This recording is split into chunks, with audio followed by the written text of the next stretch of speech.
Restoring Illinois to greatness. This is Illinois Rising, presented by the Illinois Policy Institute and hosted by AM 560's Dan Proft. Dan Proft back with Pat Hughes on this installment of Illinois Rising. Pat, some political personnel changes that made news this week as we look forward to the 2018 election, both Governor Rauner's re-election as well as a topic we spent a lot of time discussing in this show, the legislative races. We've been reminded with special session and with the current impasse over K through 12 school funding how important the General Assembly is as well, rank and file state legislators. And the personnel change on the political side that was made is a friend and colleague of both of ours, and somebody we work closely at the Illinois Opportunity Project, which we're the co-founders of.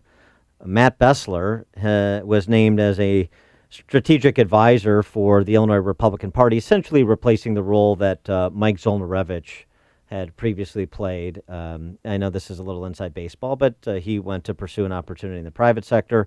So one of our allies has been named to this important role. And it's relevant because as you watch these campaigns unfold, these legislative races, and certainly the high-profile governor's race, you want to have a sense of some of who the decision makers are, where they're coming from. And so we invited our colleague to come on the show to introduce himself, since he's been caricatured in the same big government press corps that we speak about routinely as some, unknown who's not just cutting his teeth in politics, which of course is not the fact. Yeah, unknown is like the biggest, pejorative you can use for somebody. Look, before we bring Matt on, just quickly, you and I hired him along with our other co-founder, John Tillman at IOP. He's done unbelievable work there. He's absolutely the right person to replace Mike Z, who we also worked with very well in the time that he was in that position. So I look forward to working with Matt on this process, and I think he's going to be a great choice for this job. He's probably gotten too big for you. Yeah, he doesn't want to have any interest. I'm surprised he's on the show. So Matt, congratulations on the new appointment, the new gig, the appointment. And why don't you, since nobody knows who you are except us, why don't you give people a little bit of background on your history of political engagement in our fair state? Sure, it's great to be on with you guys, and thank you so much for the kind words. I've been involved in the political arena since the 90s when I was involved in Cook County politics with Jack O'Malley, who was the Cook County State's Attorney at the time. And I was in corporate America. I spent a lot of my time in corporate America in communications, basically handling issues in crisis management, mergers and acquisitions. And then, as you guys mentioned, joined the Illinois Opportunity Project and really kind of the operation to save this state back in 2011 after the remap, after the 2010 governor's election, after Pat Quinn took office.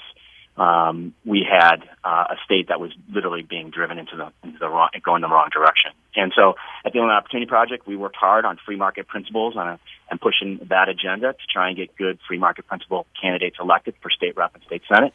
And that's what we've been working on for the last 5 or 6 years. So as we look for 18, I think the legislative elections and the governor's race are two of the biggest operations happening right now to save this state. Hey, Matt, you and I obviously have worked together for a number of years very, very closely, and we've talked about this privately quite a bit, but let the listeners know, okay, so the governor is obviously up for re-election in 2018, and there are some really important legislative races, and if people on the free market side, the Republican side, can win the governor's race, and then these seats, what can potentially happen? How many seats do we need to pick up?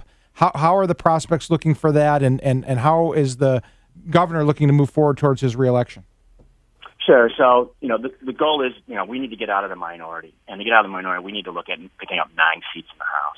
And so that's where a lot of focus is going to be. The people of Illinois have been literally abused by the current leadership. By Mike Madigan and his House literally has driven people out of this state in record numbers.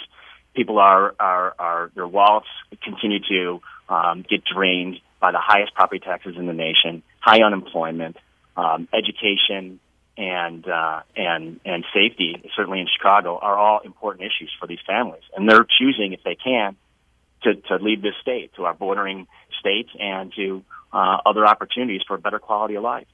So our focus is going to be on free market principles and looking for legislators that can come in from Cook and the Collars to Central to Southern Illinois and pick up 9 seats so we can get back out of the minority. And we're in the super minority. Republicans are in the super minority in the state Senate, and there's some opportunities for pickup there. I mean, being realistic and being honest with our listeners, a pathway to a majority seems non-existent, but certainly a progress to get out of the super minority and make a path for a majority in subsequent cycles.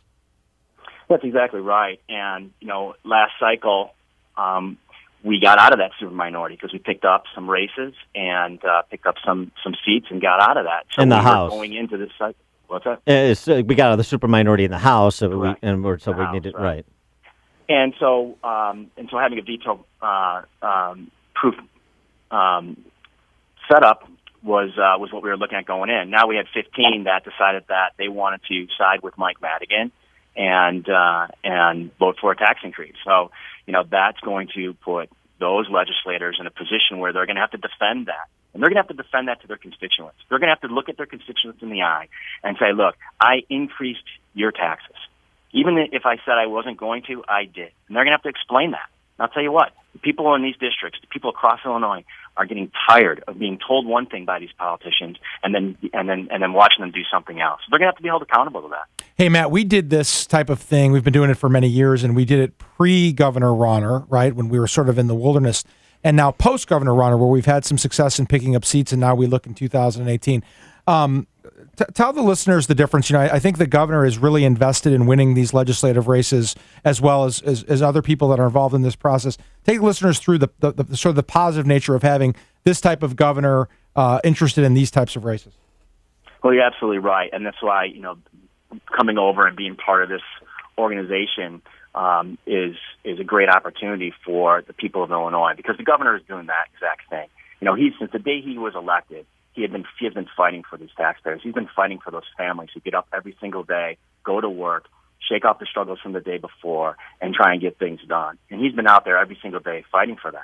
And so now what happens is you have a governor and his team fighting for across the state, and then aligned with the House and some of the Senate candidates fighting for the seat. It's really a conflated election because you're going to have a whole team now that's going to be out there, communicating directly to those voters. And look, Governor Rauner believes deeply in saving this state. He believes deeply in protecting these families, and he's going to do everything he can to save them.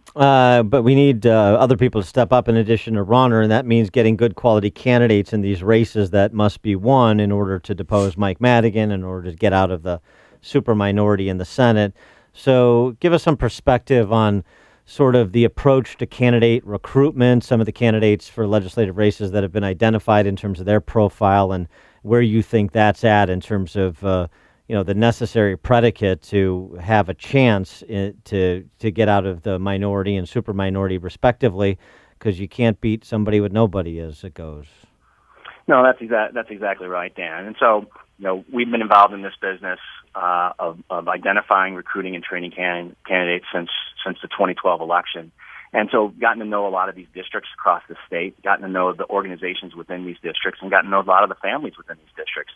And so when we look at candidate recruitment, we look for individuals that feel the same way that we do, have the passion and the desire and the policy agenda of a free market principle agenda that need to get enacted in Springfield. So looking at candidates up in Lake County, we've got individuals up there that have been a part of local organizations, whether it was civic or business, that see their businesses and see their neighbors fleeing to Wisconsin.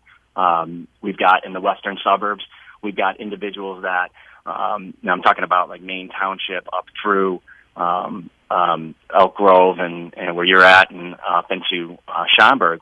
We've got individuals up there that are small business owners that are involved in local communities that are working up there. And then start looking down south or central Illinois, Metro East area, East St. Louis area. We've got individuals that are involved in Republican Party politics and civic groups down there, and we got a couple down in Southern Illinois. So, across the state, we've got opportunities to pick up these 9 seats. All right. He is Matt Bessler, the newly minted strategic advisor for the Illinois Republican Party. Matt, thanks so much for joining us. Appreciate it. Thanks, guys. Appreciate the kind words, and thanks for having me on.